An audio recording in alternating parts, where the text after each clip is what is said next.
What's going on, guys? Super Insane 18 here, and today I'm going to be bringing you a Mannadium deck profile. I haven't done one of these on the channel yet, so I think it is by far about time we do one. So let's go ahead and show you guys the build. So to kick things off, we are going to be playing 3 copies of Mannadium Torrid. Now, this is a card that I've seen a lot of people bump down to 2, but I really wanted to play 3 just for the consistency aspect of it. Not only does it just have a really good effect if you are able to destroy it, but it's also just able to special summon itself pretty much for free, so I just like the ability to extend when you otherwise wouldn't be able to extend, so that's why I think 3 is really important. Then, of course, we have 3 of the best one, which is going to be Mannadium Meek.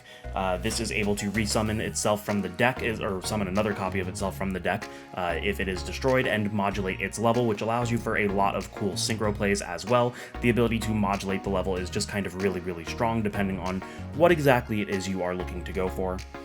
Then we have, of course, our 3 copies of Heart. This is just one of the best cards in the deck, being able to not only destroy the balls, but also just being able to search as well when it is summoned. Then we have our Scareclaw package. We are only on 2 copies of Heart. I don't really think that you need 3 of these. In testing, 3 was a little bit bricky. Sometimes opening multiple can definitely be a death sentence, so I think that 2 is the perfect amount.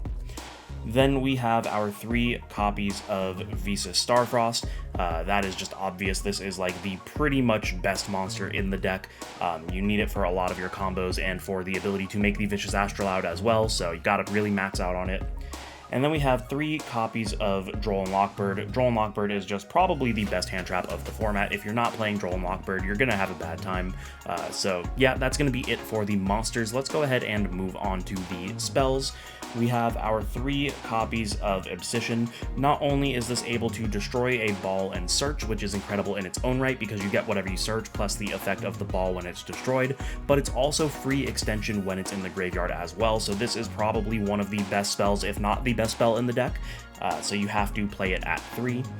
Then we have our 1 copy of Imaginings. This is just kind of a consistency boost, being able to reveal a Mannadium monster or Visas and then draw 2 cards.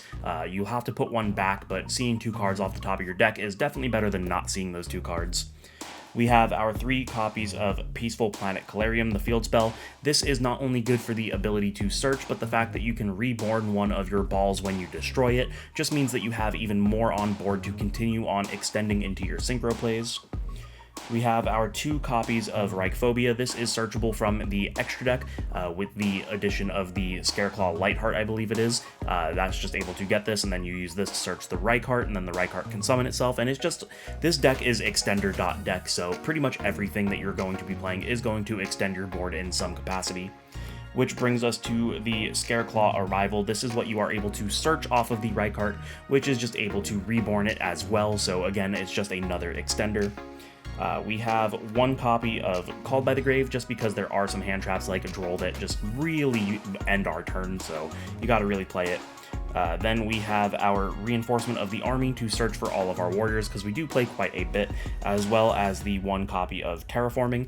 I initially didn't want to play the Terraforming just because of how hard this deck loses to Droll, but the deck is going to lose to Droll regardless, so you might as well play it for the consistency boost. If they have it, they have it. If not, then you're just able to go off. We are on 2 copies of Triple Tactics Talent. This is just a really good card for the format. I think as long as a Heart is legal, this is a mandatory card in the deck because a Heart is forced to activate during your main phase when a card is banished, meaning that you can always use Triple Tactics Talent, so I think that it's just absolutely necessary in this format. We have 3 copies of Book of Moon. Every single deck is playing some kind of book this format. Book is just an incredibly strong card, so you gotta play it. And that's going to be it for the spells. Onto the traps, we have the Mannadium Reframing, which is of course an Omni Negate if we control a Synchro, and you are able to search it from your deck relatively easily. So yeah, you gotta play it. And then we have our 3 copies of Infinite Impermanence, rounding out the main deck at 40 cards, just another hand trap.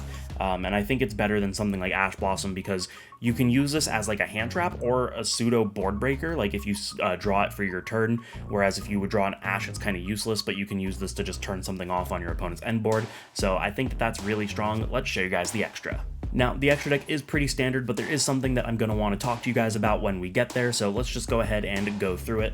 We are playing 2 copies of the Vicious Astrolabe. You want to make 2 because you always need 1 for your turn 1 combo, and being able to have have a second on a following turn just to be able to pop something and kind of extend further is really, really strong. And sometimes you actually need to make 2 in the turn 1 combo. Really just kind of depends on the hand and what your opponent has to interact with you, but 2 of these is definitely necessary.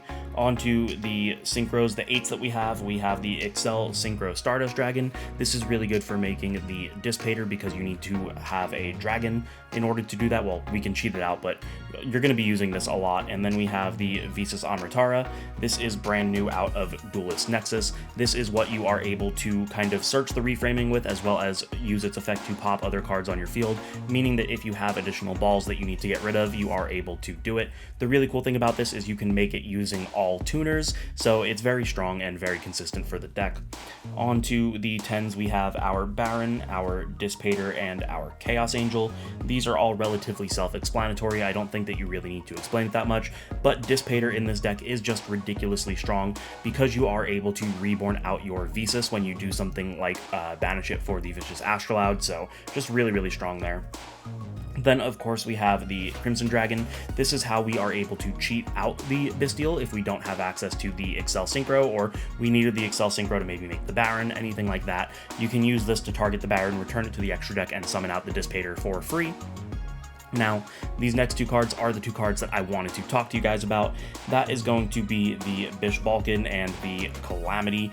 Now, I really didn't want to play a turn skip version of this deck, but looking at all of the results from the last 2 weekends, which were the first 2 weekends of the new season, the only variants of Mannadium that have topped any events have been the turn skip variant, so that leads me to believe that the non-turn skip variant just maybe isn't as strong. Maybe I'm wrong there, but the results kind of speak for themselves. I really don't think that turn skips are healthy for the game, but this deck does have one, and it seems to be doing well. We have quite a few Mannadium tops, and again, pretty much all of them. I think I've only seen one that wasn't a turn skip variant, but pretty much all of them are using the King Calamity and the Bish Balkan in combination with the Crimson Dragon to just skip the opponent's turn, and it's unfortunate, but that kind of just is what it is. So yeah, that's going to be it for the synchros. Onto the links, we have 2 copies of Lightheart. You can argue that this only needs to be at 1. That is something that, looking at the results, people were kind of back and forth on. Some ran 1, some ran 2. I'm personally a fan of 2. But then we also have the Sky Striker Ace Azalea. The reason I'm playing this is because this deck really struggles around something like Dimension Barrier, so being able to make an Azalea if you get Dimensional Barrier to pop a card and then link it off into something else is definitely really strong. And then we have our Cross Sheep and the Appaloosa. These are also part of the combo as well, being able to just reborn your cards when you make the Vicious Astrolabe and then just linking them all off into an Appaloosa. Again, this is kind of how you can play around something like a Dimension Barrier, pop a card, go into the Appaloosa, and it just kind of works out, so that's going to be the extra. And there you guys have it. That is going to be my Mannadium deck profile for the Duelist Nexus August 2023 format. If you guys want to see what this deck is capable of, I do plan on making a fully dedicated combo tutorial for it on my channel sometime within the next week, so you know the deal. If you liked it, make sure to subscribe, hit the notification bell, like, comment, share with your friends. Make sure you stay tuned for that combo tutorial, and as always, don't forget to check out the channel sponsor Dueling Guard. Using my code INSANE18, you can get 5% off your entire order. Thank you guys so much for watching. I will see you in the next one.